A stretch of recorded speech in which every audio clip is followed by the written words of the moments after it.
Salut les SG. On commence maintenant avec le numéro 13 de la page 236 comme application sur les similitudes toujours. On donne une hyperbole h d'équation x2, etc. égale à 1. Vous la voyez clairement dans la figure. Vous voyez ses foyers, ses directrices verticales et ses asymptotes comme vous les remarquez.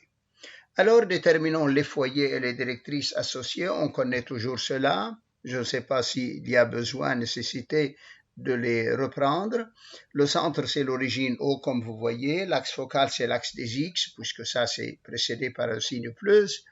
Les sommets sont moins 5, 0, 5, 0. Les foyers, je dois calculer C2, c'est A2 plus B2, 41. Alors, C, c'est radical de 41. Donc, c'est un C0 et moins C0. Les directrices sont toujours x égale ici, puisque l'axe focal, c'est l'axe des x, alors c'est x égale A2 sur C et x égale moins A2 sur C à trouver. Donnez les équations des asymptotes. Les équations des asymptotes, ici on les connaît, y égale A sur B par I, B sur A par x et moins B sur A par x. Alors je les trouve rapidement, ces deux asymptotes, les voilà, elles sont toutes les deux tracées. Je continue avec la partie maintenant qui concerne la similitude. On donne une nouvelle similitude O, de centre O, de rapport radical de 2 et d'angle pi sur 2, S-1 sa réciproque et H', l'image de H, de l'hyperbole H par S, qui doit être aussi une hyperbole. D'abord, écrire les expressions complexes et analytiques de S et de S-1. L'idée est très simple, on connaît tout à propos de S, alors Z' égale le rapport fois l'angle, le nombre complexe ayant pour module 1 et ce nombre-là, et cet argument multiplié par Z, ici il n'y a pas de B parce que le centre c'est l'origine O. En effet, vous pouvez l'écrire Z de O qui est 0 multiplié par. Alors, j'obtiens I radical de 2 par Z, qui est une expression très simple, comme vous remarquez. Ainsi, je remplace maintenant pour trouver la forme analytique, je remplace Z' et Z, et je trouve partie réelle à part, partie imaginaire à part, X' égale à Y' égale, qu'on peut les écrire sous forme d'un système, X' égale, Y' égale, mais pas la peine ici. Pour S-1, je peux calculer Z en fonction de Z', ou bien de nouveau trouver le rapport, c'est 1 sur le premier rapport, et l'angle, c'est l'angle opposé, c'est moins pi sur 2. En effet, je trouve rapidement moins I radical de 2 sur 2 par Z', ça c'est Z qui est égal à ça. Ainsi, X plus Y, je remplace de même, je trouve X égale et Y égale. Attention, je pourrais aussi trouver X à partir de la première relation, ici, voilà, de la deuxième, et Y à partir de celle-ci de même, qui vont me redonner les mêmes expressions. Bien, donner une équation à H' et à ses asymptotes. On va voir alors l'équation de H' et l'équation de ses asymptotes. Faites attention. J'ai tout d'abord l'équation de H. Attention, on a l'équation de H, puis je remplace dans l'équation de H X et Y par leur valeur en fonction de X' et de Y', et je trouve cette expression-là que j'écris de nouveau en X et Y, parce que pour les équations, vous connaissez dans les repères, les équations sont toujours en X et Y, même si c'est exprimé en X', Y', ou bien A et B, ou bien n'importe quoi.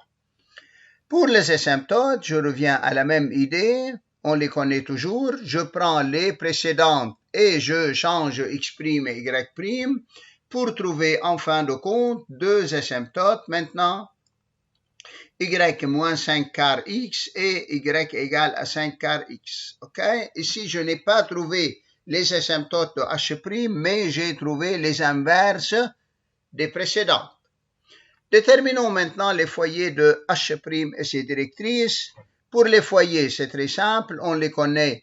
C'est un 0C et puis 0 moins C, puisque l'axe focal maintenant, c'est l'axe des Y, le moins précédant les X et le plus précédant les Y.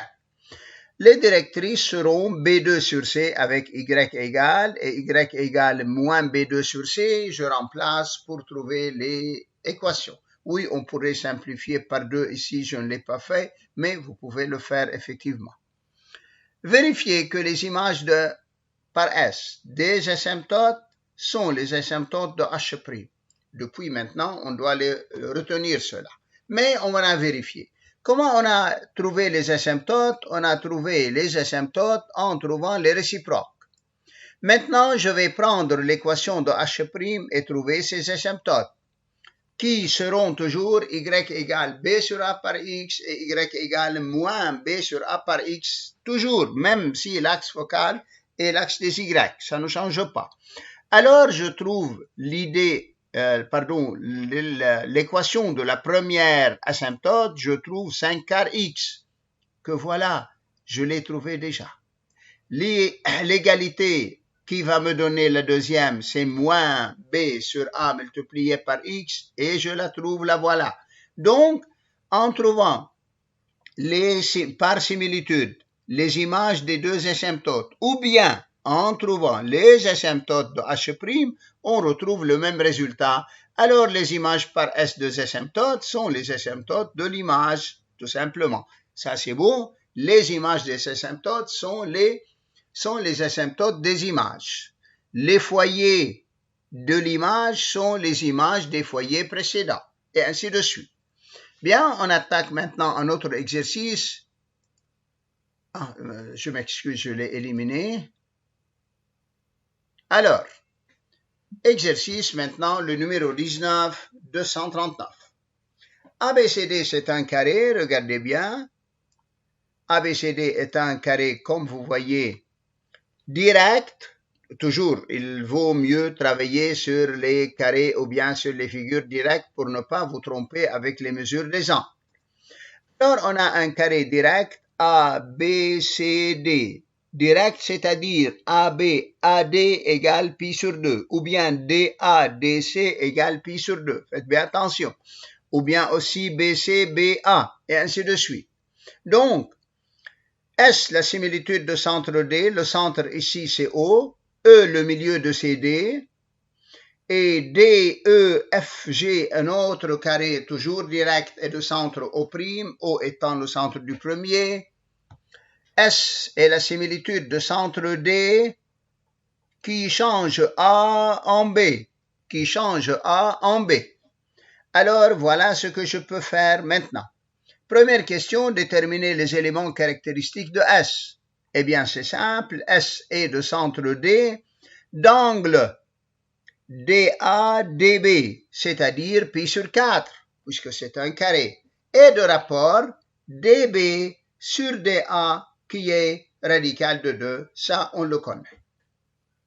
Bien, préciser maintenant l'image de E par S, et puis trouver l'angle AEBF.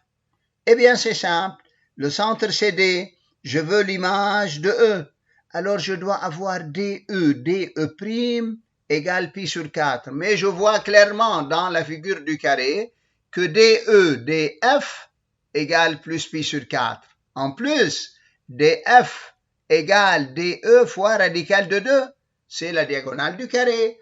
Alors, c'est clair que le point F est l'image du point E par cette similitude S. Alors, je l'ai écrit S de E égale à F, car DE dF égale pi sur 4, et dF égale DE fois radical de 2. C'est-à-dire, le rapport, c'est radical de 2. Maintenant, quel est l'angle? Déduire l'angle AEBF. AEBF. Ah, ils ne se coupent pas, ces deux vecteurs. Je les ai tracés quand même. Mais je dois raisonner un tout petit peu. L'image de A, c'était B. L'image de E, c'était F. Alors, AE, c'est le vecteur antécédent. BF, c'est le vecteur image. Alors l'angle entre vecteur antécédent et vecteur image, c'est toujours le même angle de la similitude. Alors c'est pi sur 4. Pour cela, j'ai écrit rapidement AE égale BF, pi sur 4, pardon, car BF en vecteur, c'est l'image par S du vecteur AE. A, attention, A a pour image B et E avait pour image F. Voilà, alors dans le vecteur, on ne peut pas changer. S'il s'agit d'un segment, oui, on peut changer les deux extrémités, mais avec le vecteur, jamais. Une autre partie maintenant, partie B. Gamma est le cercle circonscrit à ABCD, c'est le cercle en rouge. Son centre sûrement, c'est le centre du carré, et les deux diagonales du carré seront des diamètres. Et I, le point de concours de AE avec BF. Maintenant, ce n'est plus des vecteurs, mais des droites ou bien demi-droites. Montrer que I appartient à gamma. I est sur le cercle gamma. Eh bien, c'est simple. On a ici écrit rapidement, je reviens au carré, OA, OB, c'est 90 degrés. C'est un carré. Alors, l'arc AB du cercle gamma, il est égal à 90 degrés à l'angle au centre. Mais l'angle AIB, on vient de le trouver égal à 45 degrés. Or, 45, c'est la moitié de 90. Donc, le point I est obligatoirement un point situé sur le cercle. Et on se rappelle la classe de 4e. Vous remarquez, ça passe beaucoup avec nous. C'est l'angle inscrit, comme on l'appelle. Ici, c'est l'angle au centre. Ici, c'est l'angle inscrit qui vaut la moitié de l'arc opposé ici AB. Ça va passer encore dans l'exercice. Bien, alors on a écrit cela. Montrez maintenant que les deux droites ID et BF, sont perpendiculaires. Eh bien, c'est simple. Je vois dans le cercle gamma un diamètre BD. Et I étant démontré sur le cercle, alors obligatoirement ID, IB, c'est plus 90 degrés, puisque ça c'est un diamètre. Alors, DI perpendiculaire à BF, DI est perpendiculaire à BF, bon, voilà la démonstration, alors c'était simple. Maintenant, montrer que I est sur gamma prime, le cercle en bleu circonscrit au carré DEFG. Comment il est sur celle-ci? On vient de démontrer que ID est perpendiculaire à BF. Regardez bien. Alors ici, il y a un 90. Ici, il y a un 90. Mais DF, c'est quoi? C'est un diamètre du cercle gamma prime qui est en bleu. Alors 90 en face du diamètre nécessite que le point I soit sur le cercle. Alors le point I, elle est en même temps et sur le cercle gamma et sur le cercle gamma prime. En quoi ça peut me profiter? La dernière question, c'était montrer que les points C, G et I sont alignés. Eh bien, c'est simple. Je fais maintenant la somme des angles. Je regarde bien cela. Je vais calculer l'angle IGIC et je dois trouver qu'il s'agit de 180 degrés. Faites bien attention. Alors, je le décompose. C, IGID, le voilà. Il intercepte l'arc DG. Plus ID, IA, qui intercepte l'arc AD. Plus IA, IB, qui intercepte cet arc, plus enfin I, B, I, C, qui intercepte cet arc. Or, tous les arcs interceptés sont quoi? Le premier, c'est 45, c'est 90. Le deuxième, c'est ou bien celui-là en bleu ou bien celui-là en rouge, puisque I est sur les deux arcs. Aussi, c'est 45. C'est 90, donc l'angle est égal à 45. De même, l'arc AB 90, l'angle qu'il intercepte, c'est 45. L'arc ici 90, alors l'angle c'est 45. J'ai écrit cela en radians. Alors, la mesure de l'angle ici, pi sur 4 plus pi sur 4 plus, etc., c'est 4 fois pi sur 4 qui est égal à pi et qui me donne que les points G, I et C sont alignés. Voilà alors tout pour cet exercice. À bientôt.